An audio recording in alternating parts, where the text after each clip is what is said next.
बिस्मिल्लाहिर्रहमानिर्रहीम। Welcome to CSC 322 operating system concepts. और हम लास्ट टाइम प्रोसेस सिंक्रोनाइजेशन का टॉपिक कर रहे थे और उसमें हमने सीमाफोर और म्यूटेक्स के बारे में पढ़ा था और हमने बाइनरी सीमाफोर के बारे में देखा था। तो मैं एक दफ़ा आपको रिव्यू करवा देता हूँ बाइनरी सीमाफोर का। तो सीमाफोर बेसिकली क्या है, एक डाटा स्ट्रक्चर है और डाटा स्ट्रक्चर के अंदर है क्या कि एक फील्ड है उसमें बुलियन टाइप का जिसको आप वैल्यू कहते हैं और एक उसके अंदर डाटा स्ट्रक्चर है क्यू का। ठीक है, जिसको कोई भी आप नाम लिख दें, एल लिख दें या ए बी सी जो भी इसको नाम लिखते हैं, और एक इसके अंदर वैल्यू आप स्टोर करवाते हैं। ये बेसिकली बुलियन टाइप की वैल्यू होती है। बुलियन का आपको पता है कि या इसमें ज़ीरो स्टोर होगा और या इसमें वन स्टोर होगा।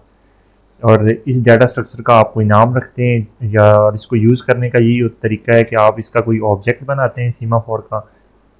सीमाफोर जिस तरह एस और जावा की अगर बात करें तो अगर न्यू सीमाफोर कर दें तो ये इसका ऑब्जेक्ट बन जाएगा। और अगर सी की बात करते हैं तो वो ज़्यादा इजी है कि बस आप सीमाफोर एस करके उसका एक ऑब्जेक्ट बना देंगे। और ये वेरिएबल आप अपनी मर्ज़ी से इसका नाम लिख सकते हैं। इसका नाम आप एस भी लिख सकते हैं, इसका नाम आप म्यूटेक्स भी लिख सकते हैं अगर आप बाइनरी सीमाफोर यूज़ कर रहे हैं। इसका नाम आप ए बी सी कुछ भी रख सकते हैं।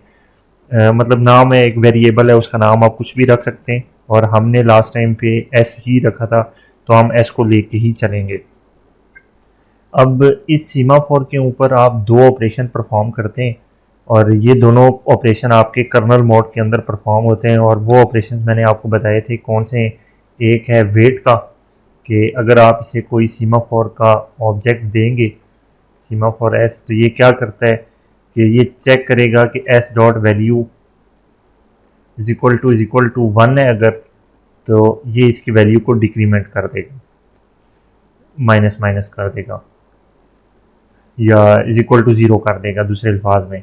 अदरवाइज ये क्या करेगा कि ये जो भी टास्क होगा जो इसको कॉल करेगा, टास्क को क्यू में ऐड कर देगा, टास्क एडेड टू क्यू,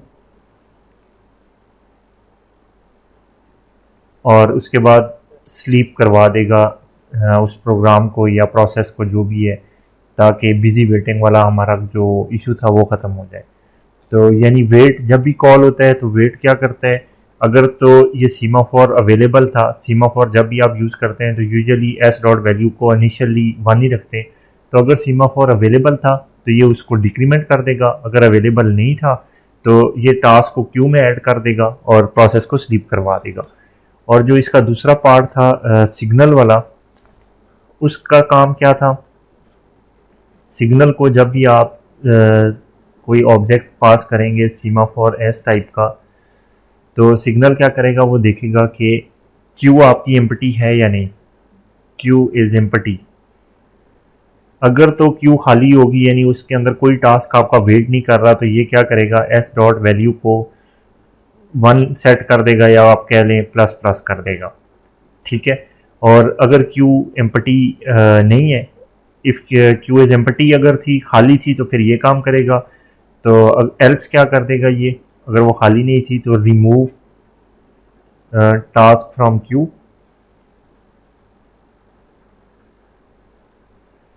ये करेगा और वेकअप कर देगा टास्क को। जो भी टास्क रिमूव आपने किया है उसको वेकअप कर देगा और दैट्स इट।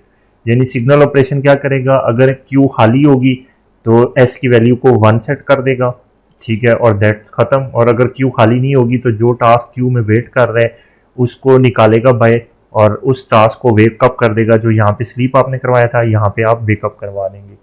ये इस वेट और सिग्नल की जो इंस्ट्रक्शन है ये काम करेंगी। और इनके अल्टरनेट बहुत सारे नाम भी हैं, जिस तरह कई जगहों पे आपको वेट की जगह पे पी और पी लिखा हुआ नज़र आ जाएगा, सिग्नल की जगह पे वी लिखा हुआ नज़र आ जाएगा। और इसी तरह डाउन और अप भी यूज़ होते हैं। वेट के लिए डाउन भी किसी जगह लिखा हुआ आएगा वी, और सिग्नल के लिए अप भी लिखा हुआ आएगा। मतलब ये इनके अल्टरनेट नाम हैं। कुछ ऑपरेटिंग सिस्टम में ये इंस्ट्रक्शन पी और वी के नाम से इम्प्लीमेंटेड होती हैं, कुछ के अंदर डाउन और अप के नाम से इम्प्लीमेंटेड है, कुछ में वेट और सिग्नल के नाम से इम्प्लीमेंटेड है। बहरहाल काम जो है इनका वो सेम है। ये जो आपके सब मैंने बता दी है कि वेट ऑपरेशन क्या परफॉर्म करता है, वो देखता है कि सीमाफोर अवेलेबल है या नहीं, अगर वो अवेलेबल है तो वो उसकी वैल्यू को डाउन कर देता है ताकि दूसरा कोई प्रोसेस जो है ना इसको एक्सेस ना कर सके। और अगर वो अवेलेबल नहीं है तो क्या करेगा, जिस टास्क ने भी सीमाफोर को कॉल किया था उसे क्यू के अंदर डाल देगा और उसे स्लीप मोड में डाल देगा, ताकि जिस टाइम पे इसको अवेक की कमांड मिले तो उसके बाद ये उसको एग्जीक्यूट करवाएं। और सिग्नल का ऑपरेशन क्या करता है, वो सीमाफोर की वैल्यू को चेक करता है कि अगर तो सीमाफोर जब भी सिग्नल ऑपरेशन परफॉर्म होगा तो ये सबसे पहले देखेगा कि क्यू आपकी एम्प्टी है या नहीं। अगर क्यू एम्प्टी होगी तो ये सीमाफोर की वैल्यू को 1 कर देगा। ठीक है, इसको इनपुट नहीं दी जाती सिग्नल को, बल्कि ये कन्फ्यूजन है मुझे थोड़ी सी। इनपुट हम देंगे क्योंकि हमने एस डॉट वैल्यू को प्लस प्लस करना है तो हमें इसका ऑब्जेक्ट पास करना पड़ेगा इसको।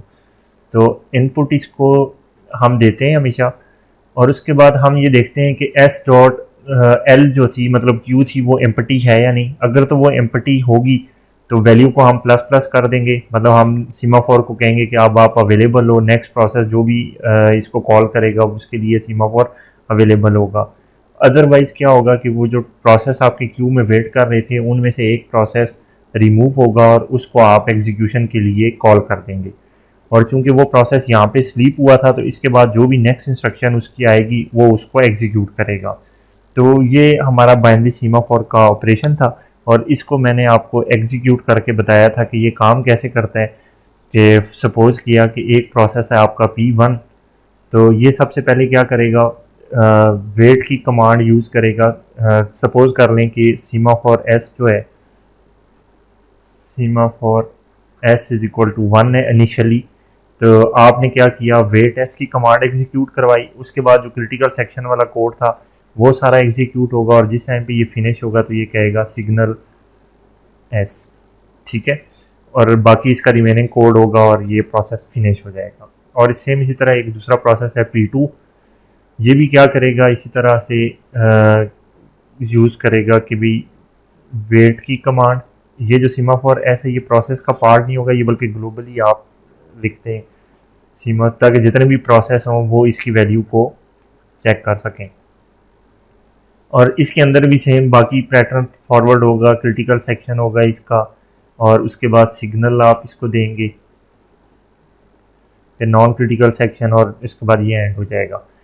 सपोज किया कि P1 आपका प्रोसेस सबसे पहले शेड्यूल हुआ कि रेडी क्यू, आपको पता है कि 2 क्यूज़ आपके पास होती हैं, एक रेडी क्यू होती है, एक ब्लॉक क्यू होती है। तो रेडी क्यू में P1 आ गया, तो P1 ने आके वेट की कमांड जैसे ही एग्जीक्यूट होगी तो वेट क्या चेक करेगा कि क्या S की वैल्यू 1 है या नहीं। अगर S की वैल्यू 1 है तो वो S की वैल्यू को 0 पर करेगा सबसे पहले, और उसके बाद फिर इसकी जो नेक्स्ट इंस्ट्रक्शन है वो एग्जीक्यूट होगी। तो चूंकि इनिशियली S की वैल्यू 1 थी तो इसने क्या किया, S की वैल्यू को 0 कर दिया और क्रिटिकल सेक्शन में ये इंटर हो गया।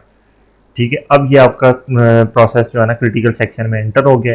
सपोज किया कि यहाँ क्रिटिकल सेक्शन के दौरान ही कहीं प्रीएम्पशन हो गई है और आपके शेड्यूलर ने P2 को असाइन कर दिए। तो P2 क्या करेगा कि वो वेट की कमांड एग्जीक्यूट करेगा, तो लेकिन अब S की वैल्यू चूंकि 0 है तो अब वेट क्या करेगा, ये जिस तरह मैंने आपको यहाँ पे बताया था कि वेट में वो S की वैल्यू चेक करता है। अब चूंकि S की वैल्यू 0 है तो ये इफ वाला पोर्शन एग्जीक्यूट नहीं होगा तो एल्स वाला पोर्शन एग्जीक्यूट होगा, तो टास्क आपका क्यू में ऐड हो जाएगा और ये स्लीप हो जाएगा। ठीक है, तो ये जो टास्क था P2 आपका, ये रेडी क्यू से निकल के स्लीप मोड में चला जाएगा। ठीक है, और ये आपका जो सीमाफोर था उसकी एल वाली जो क्यू थी उसमें ये P2 ऐड हो जाएगा। उसके बाद कंट्रोल वापस यहाँ पे आ जाएगा, इसका अपना क्रिटिकल सेक्शन एग्जीक्यूट होगा। ठीक है, P1 दोबारा से एग्जीक्यूट होगा। जिस टाइम पे ये सिग्नल की कमांड देगा तो सिग्नल क्या करेगा, सिग्नल ने ये चेक करना है कि क्यू एम्प्टी है या नहीं, लेकिन क्यू के अंदर तो एक प्रोसेस आपका अवेलेबल था। तो सिग्नल क्या करेगा, इस प्रोसेस को रिमूव करेगा और वेकअप की कमांड इसको दे देगा। जब इसको वेकअप की कमांड मिलेगी तो ये यहाँ पे चूंकि आपका प्रीएम्पशन इसने स्लीप मोड में गया था, तो स्लीप मोड के बाद जो नेक्स्ट कमांड थी क्रिटिकल सेक्शन की, ये इसमें एंटर हो जाएगा और उसके बाद ये अपनी एग्जीक्यूशन फिनिश करेगा। और उसके बाद जब ये सिग्नल जाएगा तो अब चूंकि क्यू के अंदर कुछ भी नहीं है, तो अब इस केस में क्या होगा कि जो आपकी वैल्यू थी S की वो दोबारा से प्लस प्लस हो जाएगी और ये वाला प्रोसेस भी अपनी एग्जीक्यूशन फिनिश करके रेडी क्यू में से निकल जाएगा और आपकी दोनों टास्क आपके सक्सेसफुली एग्जीक्यूट हो गए हैं। ठीक है, और अब आपका सीमाफोर अगेन 1 है। अब अगर कोई नया प्रोसेस P3 आ जाता है वो भी सेम पैटर्न फॉलो करेगा, और अगर सीमाफोर की वैल्यू 1 होगी तो वो अपने क्रिटिकल सेक्शन में एंटर होगा, अगर उसकी वैल्यू 0 होगी तो वो वेट वाले सेक्शन में चला जाएगा और जो प्रोसेस है वो क्यू में ऐड हो जाएगा। तो ये बेसिक प्रोसेस था सीमाफोर का। तो आई होप कि ये आपको मोरल लेस क्लियर होगा, इसमें आपको कोई कन्फ्यूजन नहीं होगी। तो आज हम स्टार्ट करते हैं। सबसे पहले मैं आपको एक दो प्रॉब्लम्स बताता हूँ, जो मतलब क्वेश्चंस बताता हूँ जिस टाइप के क्वेश्चन सीमाफोर से रिलेटेड आपसे पूछे जा सकते हैं। सपोज किया कि आपके पास क्वेश्चन है कि P1, P2, P3, P4 ये 4 प्रोसेस हैं और ये सारे के सारे प्रोसेस सेम पैटर्न फॉलो कर रहे हैं कि wait, semaphore, critical section, signal, semaphore और उसके बाद बाकी एग्जीक्यूशन और फिनिश हो गई। यानी अगर P1 आएगा तो वो भी सेम पैटर्न फॉलो करेगा, P2 भी, 3 भी, 4 भी। लेकिन वो कहते हैं कि आपको क्वेश्चन दे दिया जाता है, क्वेश्चन में जानबूझ के गलती कर देते हैं, कहते हैं कि ये जो P5 वाला प्रोसेस है आपका, ये क्या करता है कि ये दोनों जगहों पे सिग्नल का काम करता है। सिग्नल, क्रिटिकल सेक्शन, दोबारा से सिग्नल और उसके बाद प्रोसेस फिनिश हो जाएगा। तो अब आपसे क्वेश्चन ये पूछा जा सकता है कि भाई आप ये बताएं कि total maximum number of process critical section में एक टाइम पे कितने हो सकते हैं। ठीक है, आपको पहले मैंने बताया था कि जब सीमाफोर एस की वैल्यू सीमाफोर वेरिएबल जो था semaphore S is equal to 1 पे इनिशियलाइज किया हुआ था आपने, तो अगर सीमाफोर की वैल्यू 1 होगी तो प्रोसेस आपका एग्जीक्यूशन के लिए चला जाएगा। अब चूंकि आपसे क्वेश्चन ये पूछा गया है कि ये बताएं कि मैक्सिमम कितने प्रोसेस अपने क्रिटिकल सेक्शन में जा सकते हैं। अगर ये सिनेरियो हो कि यानी ये 4 प्रोसेस इस पैटर्न को फॉलो कर रहे हैं और 5वां प्रोसेस जो है ना इस पैटर्न को फॉलो कर रहे हैं, तो आपने ये बताना है कि मैक्सिमम कितने प्रोसेस जो है ना अपने क्रिटिकल सेक्शन में जा सकते हैं। ये बेसिकली आपकी टेस्टिंग है कि आप ये वेट और सिग्नल की कमांड्स को किस हद तक समझते हैं।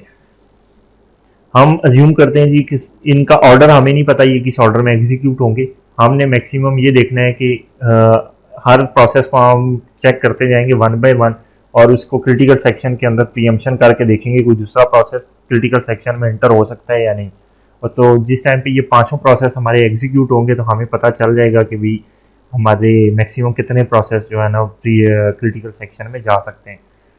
सपोज करें कि P1 आपका सबसे पहले एग्जीक्यूट होता है। ठीक है, P1 एग्जीक्यूट होता है, चूंकि इनिशियली सीमाफोर की वैल्यू 1 है तो ये अपने क्रिटिकल सेक्शन में एंटर हो जाएगा। तो आपका पहला प्रोसेस P1 हो गया जो अपने क्रिटिकल सेक्शन में है। अब यहाँ पे प्रीएम्पशन हो गई। अब उसके बाद आपने P2 को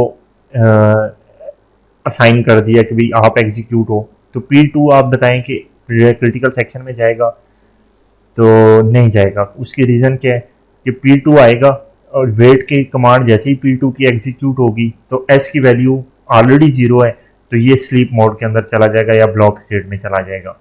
P3 आएगा ये लेकिन P2 जो है ना आपकी क्यू में ऐड हो जाएगा। जो सीमाफोर की क्यू थी उसमें P2 ऐड हो गया। अब P3 आएगा, P3 भी सेम P2 वाला उसके साथ बिहेवियर होगा क्योंकि S की वैल्यू आपकी ऑलरेडी 0 है तो P3 भी आपके इसकी सीमाफोर की क्यू में चला जाएगा और साथ ही स्लीप हो जाएगा। P4 आएगा वो भी सीमाफोर की क्यू में चला जाएगा और स्लीप हो जाएगा। अब जैसे ही P5 आएगा तो P5 क्या करेगा। P5 की पहली कमांड क्या है कि सिग्नल एस है। तो सिग्नल एस की कमांड क्या करती है कि वो देखती है कि आपकी क्यू एम्प्टी होगी तो एस को प्लस प्लस करेगी। तो हमारी क्यू एम्प्टी तो नहीं है, उसमें तो 3 प्रोसेस हैं। तो अब अगर उसमें कोई प्रोसेस होगा तो वो जो सबसे पहला प्रोसेस ऐड हुआ था उसको रिमूव करेगी। ठीक है, और वो एग्जीक्यूट होगा। अब ये जब प्रोसेस इसने पहला प्रोसेस P2 का था उसको रिमूव करके एग्जीक्यूट करवाया तो ये देखें ये अपने क्रिटिकल सेक्शन में एंटर हो जाएगा क्योंकि आपको पता है कि वेट की कमांड स्लीप पे एंड होती है तो स्लीप के फौरन बाद जो भी कमांड है तो वो उसका क्रिटिकल सेक्शन है तो ये अपने क्रिटिकल सेक्शन में एंटर हो गया। सपोज कर दिया कि हमने यहाँ पे इसकी प्रीएम्पशन हो गई है। अब उसके बाद क्या होगा कि ये P5 अपने क्रिटिकल सेक्शन में एंटर हो जाएगा। तो P5 अपने क्रिटिकल सेक्शन में एंटर हो गया। अब P5 अपने क्रिटिकल सेक्शन से जैसे ही एंटर हुआ, सपोज करें कि अब दोबारा से प्रीएम्पशन हो गई है, ठीक है। तो अब दोबारा से प्रीएम्पशन हो गई है, तो अब किस प्रोसेस को एग्जीक्यूट होना है। अब ये जो आपके लास्ट टाइम के प्रोसेस थे P1 या P2, इनमें से कोई एक रिज्यूम होगा तो उसने एग्जीक्यूट होना है, या फिर जो आपका P3 या P4 है आपका ऑलरेडी वेटिंग स्टेट में है, या हम कहते हैं कि P3 जो है ना उसको दोबारा से आपने असाइन कर दिया, तो P3 भी अपने क्रिटिकल सेक्शन में चला जाएगा, सेम इसी तरह P4 भी अपने क्रिटिकल सेक्शन में चला जाएगा। तो इस तरह करते करते आपके ये सारे प्रोसेस P3 भी चला जाएगा और P4 भी क्रिटिकल सेक्शन में चले जाएंगे। तो यानी आप देखें कि सिर्फ एक मिस्टेक आपने की है कि यहाँ पे वेट की जगह पे सिग्नल की कमांड दे दी, तो आपके अल्टीमेटली मैक्सिमम पॉसिबल प्रोसेस कितने जो क्रिटिकल सेक्शन में जा सकते थे वो पाँचों के पाँचों हैं।